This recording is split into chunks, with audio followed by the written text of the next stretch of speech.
সিলেট বাংলাদেশের উত্তর পূর্বাঞ্চলে অবস্থিত মেঘালয়ের কোলঘেঁষা প্রকৃতির লুকায়িত এক টুকরো স্বর্গের নাম, যেখানে মেঘ ছুঁয়ে যায় পাহাড়, আর সেই পাহাড়ের বুক চিরেই ঝরে পড়ে ঝর্ণার শীতল জলধারা।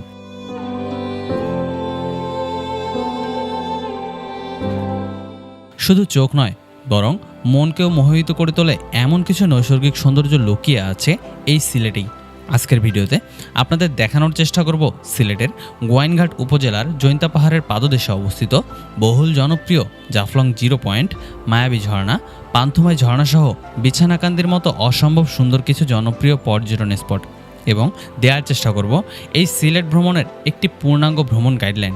তাই ধৈর্য সহকারে সম্পূর্ণ ভিডিওটি দেখার আমন্ত্রণ জানিয়ে শুরু করছি আমাদের আজকের ভ্রমণ গল্প এই সিলেটকে নিয়ে।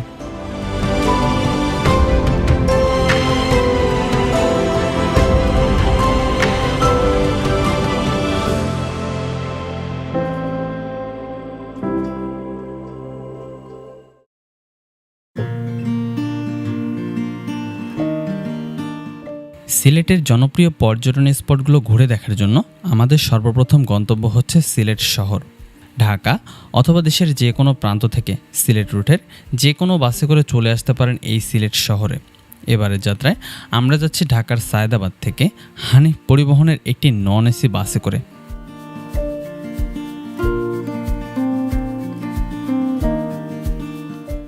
ঢাকা থেকে সিলেট শহর পর্যন্ত নন এসি বাসের ভাড়া পড়েছিল জনপ্রতি 700 টাকা করে। আপনারা যদি চান এসি বাসেও যেতে পারেন, সেক্ষেত্রে ভাড়া পড়বে 1300 থেকে 1500 টাকা পর্যন্ত।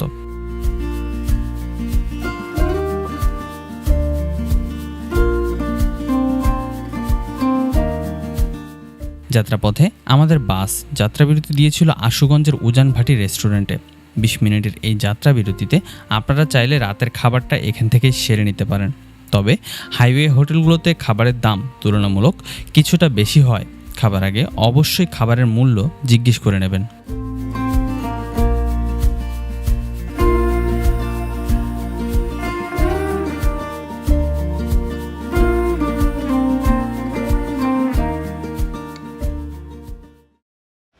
হ্যালো এভরিওয়ান, আসসালামু আলাইকুম। সিলেটের হুমায়ুন চত্বর থেকে আপনাদের সকলকে জানাচ্ছি স্বাগতম। এই মুহূর্তে আমি দাঁড়িয়ে আছি সিলেটের যে হুমায়ুন চত্বর, ঠিক এই জায়গাটায়। ঢাকা থেকে আসলে সকল বাস মূলত আপনাদেরকে এই জায়গাটায় নামাই দিবে। সিলেটের বিভিন্ন পর্যটন স্পট ঘুরে দেখার জন্য মূলত আপনারা এখানে অসংখ্য সিএনজি বাইক এবং বিভিন্ন পরিবহন ব্যবস্থা পেয়ে যাবেন।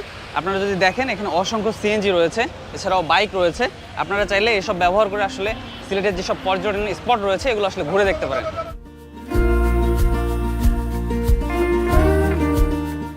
তো সিলেটের সবথেকে জনপ্রিয় পর্যটন স্পটগুলো ঘুরে দেখার জন্য আমরা আজকে একটা বাইক ভাড়া করে নিয়েছি। যেহেতু আমি একা আছি, সেক্ষেত্রে আমি একটা বাইক ভাড়া করে নিয়েছি। ঘুরে দেখবো সিলেটের জাফলং, মায়াবী ঝর্ণা, পান্থুমাই ঝর্ণা এবং বিছানাকান্দি। পথে হয়তো কোনো একটা চা বাগানও দেখে নিব। তো যাই হোক, এই কয়েকটি স্পট ঘুরে দেখার জন্য আমি মূলত এই বাইকটা ভাড়া করেছি।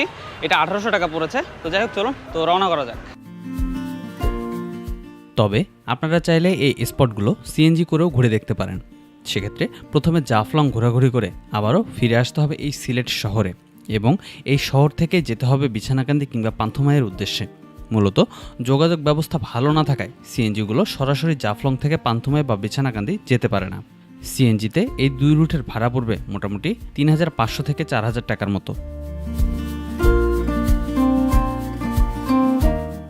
তো এই হুমায়ুন চত্বরের পাশেই সিলেটের বিখ্যাত সেই পানসি রেস্টুরেন্ট রয়েছে। আমরা সকালের নাস্তাটা মূলত এখান থেকে সেরে নেব। নাস্তাটা সেরে নিয়ে আমাদের আজকের যাত্রাটা শুরু করব।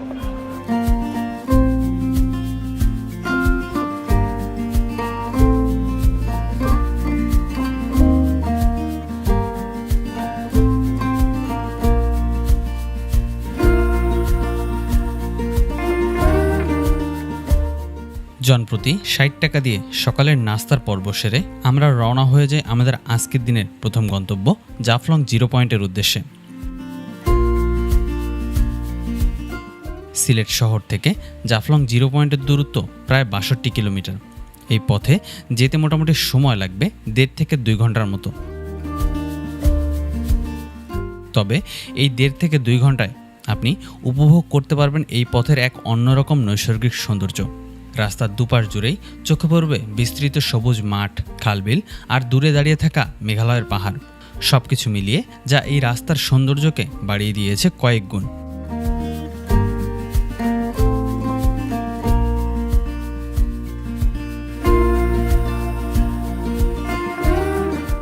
সো এই মুহূর্তে আমি দাঁড়িয়ে আছি সিলেট এবং জাফলং মহাসড়কে। মূলত এদিক দিয়ে জাফলং যায় এবং এদিক থেকে সিলেট দিয়ে আসে।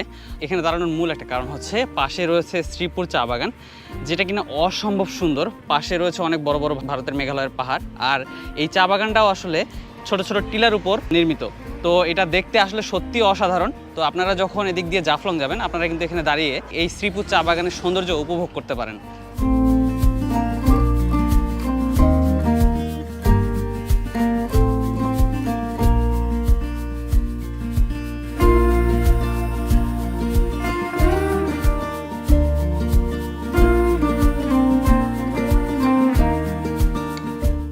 সো ফাইনালি আমরা কিন্তু চলে এসেছি আমাদের আজকের দিনের প্রথম ডেস্টিনেশন জাফলং জিরো পয়েন্টে।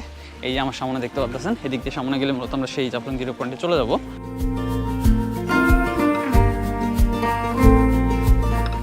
জাফলংয়ের যে মেইন পাথর কোয়ারিটা মূলত ঠিক ওই জায়গাটায় আমরা ওখানে যাচ্ছি, কিন্তু যাওয়ার পথে আমার হাতের ডান সাইডে দেখুন এখানে ডাউকি শহরের কিছু ঘরবাড়ি দেখা যাচ্ছে, অনেক সুন্দর পরিপাটি করে সাজানো, বেশ চমৎকার লাগতেছে এখান থেকে আসলে।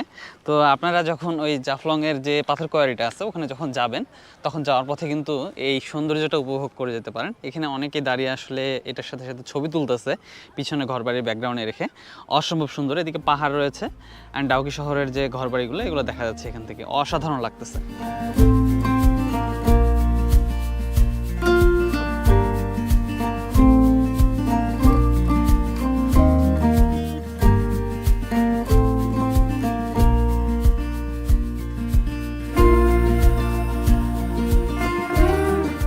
সো আমরা কিন্তু উপর থেকে অল্প একটু নেমে এসেছি নিচে, আর এই যে দেখতে পাচ্ছেন লেখা আছে জাফলং জিরো পয়েন্ট।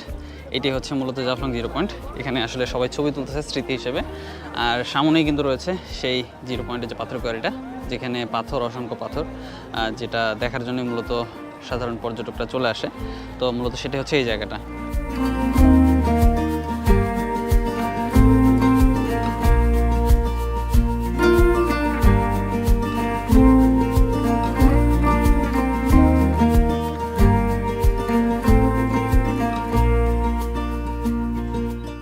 সো এই মুহূর্তে আমি যে জায়গাটা দাঁড়িয়ে আছি এটাই হচ্ছে বাংলাদেশ এবং ভারত সীমান্তের বর্ডার এরিয়া। এই দিক দিয়ে একটা রশি টাঙানো আছে এবং ওদিক দিয়ে একটা ইন্ডিয়ার রশি টাঙানো আছে, এবং ওখানে লিখেও দেওয়া আছে do not cross the line. মূলত এই রশিটা পার হয়ে দিকে যাওয়া যাবে না, তাহলে সীমানা রেখা লঙ্ঘন করা হবে। তো সীমানার ওই পাশেও কিন্তু তাদের দেশের কিছু পর্যটক তারাও এখানে আসলে ঘুরতে এসেছে। ডাউকির শহর মূলত তাদের ওই সাইডে, ওইখান থেকে এই পয়েন্টটা, ভিউ পয়েন্টে ঘুরতে আসে। দেখুন তারা নৌকা করে ভাসছে, অনেক সুন্দর দৃশ্য আসলে।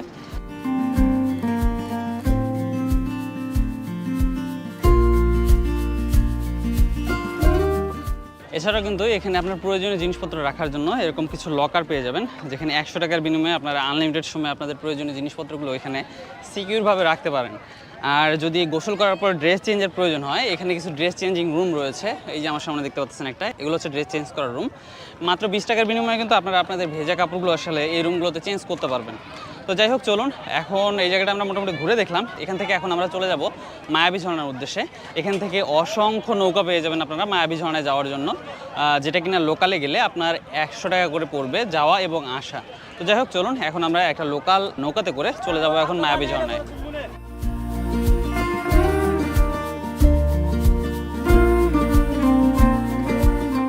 তো আমরা আসলে জনপ্রতি 100 টাকায় এই নৌকাগুলোতে করে ওই পার থেকে এখন চলে এসেছি এখানে। মূলত মায়াবী ঝর্ণাটা হচ্ছে এই সাইডে, আমরা এখন এদিকে যাব। আপনাকে এখানে আসার পরে মূলত টিকিটটা কাটতে হবে, ওখানে ওঠার সময় নয়। আপনি ওখান থেকে যখন এই পারে আসবেন, আসার পরে আপনাকে একটা টিকিট দেওয়া হবে। সেই টিকিটটা মূলত আপনি আপনার কাছে রাখবেন এবং যাওয়ার সময় ওইটা দেখে আপনি চলে যেতে পারবেন।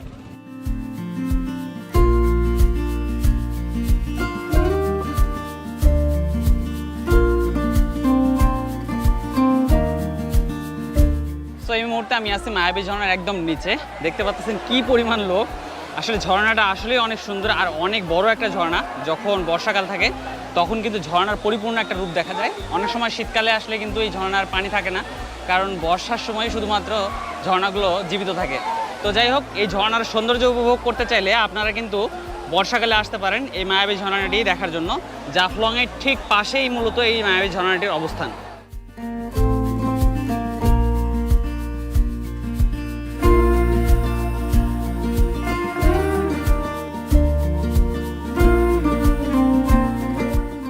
মায়াবী ঝর্ণার অপরূপ সৌন্দর্য উপভোগ করে আমরা আবারও ফিরে আসি জাফলং জিরো পয়েন্টে। এখান থেকে চলে যাব আমাদের আজকের দিনের দ্বিতীয় গন্তব্য পান্থমাই ঝর্ণার উদ্দেশ্যে। জাফলং জিরো পয়েন্ট হতে পান্থমাই ঝর্ণা যেতে মোটামুটি সময় লাগবে 2 ঘন্টার মতো। যেতে হবে গ্রামীণ সব পথ ঘাট আর মাঠ দিয়ে। তাই সকলের উদ্দেশ্যে পরামর্শ থাকবে সিলেট শহর হয়ে এই পান্থমাই ঝর্ণায় আসার।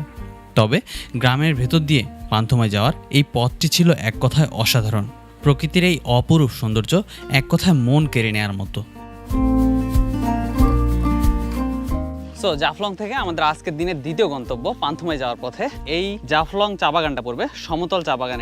এটা অসম্ভব সুন্দর। এই চা বাগানটা আসলে পাতায় ভরপুর আর মাঝে মাঝে বেশ কিছু গাছ রয়েছে, অসম্ভব সুন্দর লাগতেছে। এদিকে ছোট বাগান একটা আছে আর এই সাইডটা হচ্ছে অনেক বড় একটা বাগান, অসম্ভব সুন্দর লাগবে। আর সত্যি কথা বলতে এই যাওয়ার পথের যে রাস্তাটা, এটা এক কথায় অসাধারণ। আমরা শ্রীমঙ্গলের লাউয়া ছাড়ার পথে যে রাস্তাটা দেখি, ঠিক ওই রাস্তাটার মতো অসাধারণ একটা রাস্তা।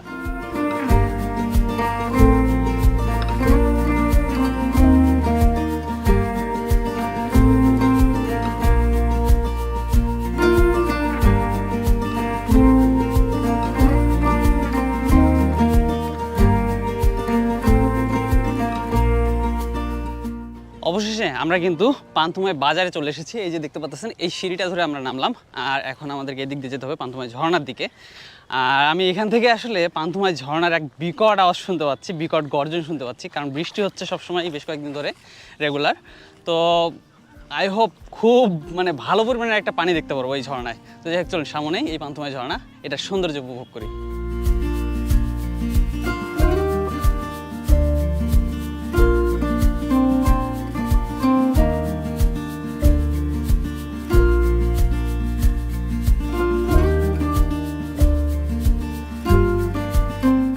সো ফাইনালি 1 থেকে 2 মিনিট হেঁটে আসার পর এই দেখুন আমার সামনে পান্থমাই ঝর্ণার এক ভয়ঙ্কর রূপ। কত সুন্দর লাগতেছে পান্থমাই ঝর্ণাটা, একবারে ভরপুর পানিতে, অসম্ভব সুন্দর লাগতেছে।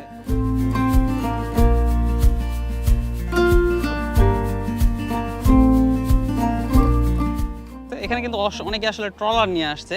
আহারকান্দি নামে একটা জায়গা আছে, ঘাট আছে, মূলত ওই ঘাট থেকে আপনারা চাইলে কিন্তু এই ট্রলারগুলো ভাড়া করে নিয়ে আসতে পারবেন, যেখানে আপনি একই সাথে বিছানাকান্দি দেখতে পারবেন, প্লাস হচ্ছে লক্ষণছড়াও দেখতে পারবেন এবং এই পান্থমাইও দেখতে পারবেন। তো আপনারা যদি চান ডিরেক্ট সিলেট শহর থেকে আহারকান্দি আসতে পারেন। ইভেন এমনও আছে যে বাইক নিয়ে অনেকে আসা যায়, সেই ব্যবস্থা আছে, বাট রাস্তাঘাটের পরিমাণ হয়তো ওরকম একটা ভালো না, অত ডেভেলপ না। তো আপনারা চাইলে কিন্তু এই পদ্ধতি অবলম্বন করে এই আহারকান্দি এসে ট্রলার নিয়ে আসতে পারেন। আর যারা আমার মতো অ্যাডভেঞ্চার পছন্দ করে তারা আসলে জাফলং দিয়ে এদিকে চলে আসতে পারেন।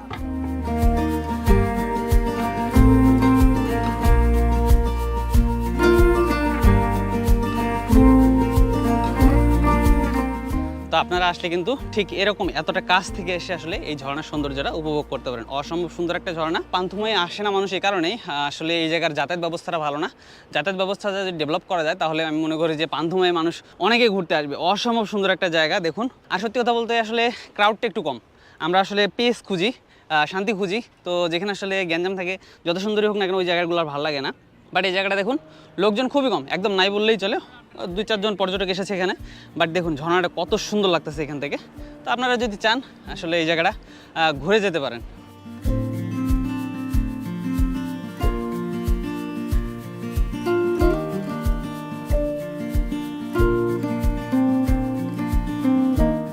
পান্থমাই ঝর্ণার অপরূপ সৌন্দর্য উপভোগ করে এখন আমরা চলে যাচ্ছি আমাদের আজকের দিনের লাস্ট যেটা ডেস্টিনেশন, বিছানাকান্দি। তো এখন চলে যাব সেখানে। এখানকার জায়গাটা আসলে অনেক সুন্দর, পাশে একটা অসম্ভব সুন্দর খেলার মাঠ আছে। আপনারা চাইলে কিন্তু এই জায়গাটায় এসে এই জায়গার প্রাকৃতিক সৌন্দর্যটা আসলে উপভোগ করতে পারবেন। আমি অবশ্যই 100% রিকমেন্ড করবো সবাইকে, আপনারা যদি সময় সুযোগ হয় একবার হলেও এই পান্থমাই ঝর্ণা ঘুরে যাবেন। অসম্ভব সুন্দর একটা জায়গা।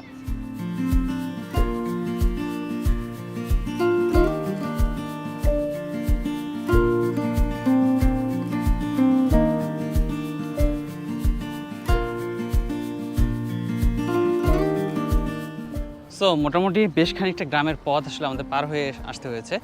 আর এই মুহূর্তে আছি একটা খেয়াঘাটে। এখানে মূলত একটা ব্রিজ হচ্ছে, মূলত ওই সাইডে হচ্ছে বিছানাকান্দি।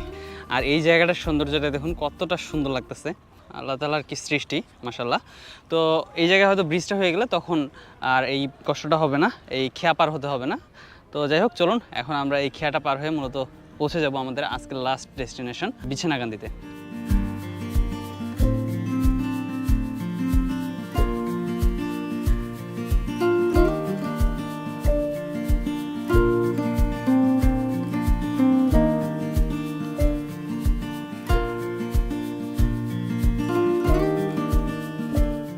সো ফাইনালি আমরা কিন্তু চলে আসছি আমাদের আজকের দিনের সর্বশেষ গন্তব্য বিছানাকান্দিতে। এই যে দেখতে পাচ্ছেন, এটাই হচ্ছে বিছানাকান্দি। অসম একটা জায়গা। আসলে আমি জানি না এটা এত আন্ডাররেটেড কেন। আসলে সেরকম যাতায়াত ব্যবস্থা ভালো না থাকার কারণে হয়তো এই জায়গায় পর্যটকরা আসে না, বাট অসম্ভব সুন্দর। আপনি ভোলাগঞ্জ বলুন, সে জাফলং বলুন, এগুলোর মতোই কিন্তু সুন্দর, এর থেকে কোনো অংশেই কম না। বরঞ্চ আমি বলবো যে কোনো কোনো ক্ষেত্রে এই জায়গাটা সেই জায়গাগুলোর থেকে আসলে বেশি সুন্দর। সো আমরা আসলে এই ছোট্ট একটা নৌকাতে করে পার হচ্ছি। মূলত আমরা যাব হচ্ছে ওই সাইডটাতে, যেখানে পাথরগুলো, এখানে মোটামুটি একটু ভালো পরিমাণে পানি আছে। এদিক দিয়ে হেঁটে যেতে গেলে হয়তো ভিজে যাবো। অনেকে দেখলাম আসলে পার হচ্ছে, তো একটু সামনে যাই, মূলত এই নৌকা দিয়ে পার হয়ে। পাথরের রাস্তা তো যেতে মোটামুটি কষ্ট হয়। তো যাই হোক, চলুন এখন আমরা সামনের দিকে চলে যাই। এগুলোতে মেবি 10 টাকা করে নেয়, 10 টাকা করে নেয়, তাই না? জনপ্রতি 10 টাকা করে আপনারা পারাপার করতে পারবেন। তো যাই হোক, চলুন এখন আমরা একটু ওই সাইডে যাই।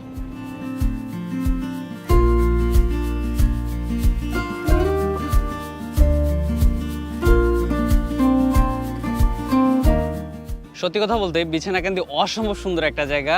আর এই বিকেলের সময় এত সুন্দর লাগতেছে, গোল্ডেন আওয়ারে অসম্ভব সুন্দর। আপনি এই জায়গাটা দেখলে সত্যি মুগ্ধ হয়ে যাবেন। আমি মানে এই জায়গাগুলো ছবিতে যেরকম দেখি না আমরা, ঠিক ওরকম দেখাচ্ছে, মানে আপনি নিজ চোখে ওরকম দেখতে পারবেন। তো আসলে এই জায়গাগুলো এত সুন্দর আছে এখনও এই কারণে যে পর্যটকরা এখন ওইভাবে এই জায়গাগুলোয় রিচ করে না, দ্যাটস ওয়াই আর কি। তো আমাদের উচিত হবে এই জায়গাগুলো আসলে এই জায়গার পরিবেশটা আসলে ধরে রাখা। আপনাদের কাছে রিকোয়েস্ট থাকবে, আপনারা যদি এই জায়গায় আসেন পরিবেশটাকে অন্তত আপনারা ঠিক রাখবেন।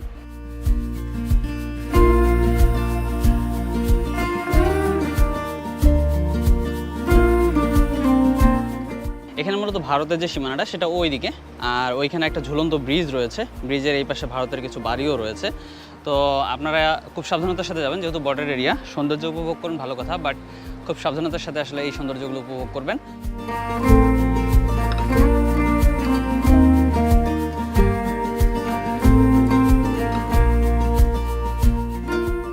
শেষ বিকেলে বিছানাকান্দির অপার সৌন্দর্য উপভোগ করে আমরা আবারও ফিরে আসি সিলেট শহরে।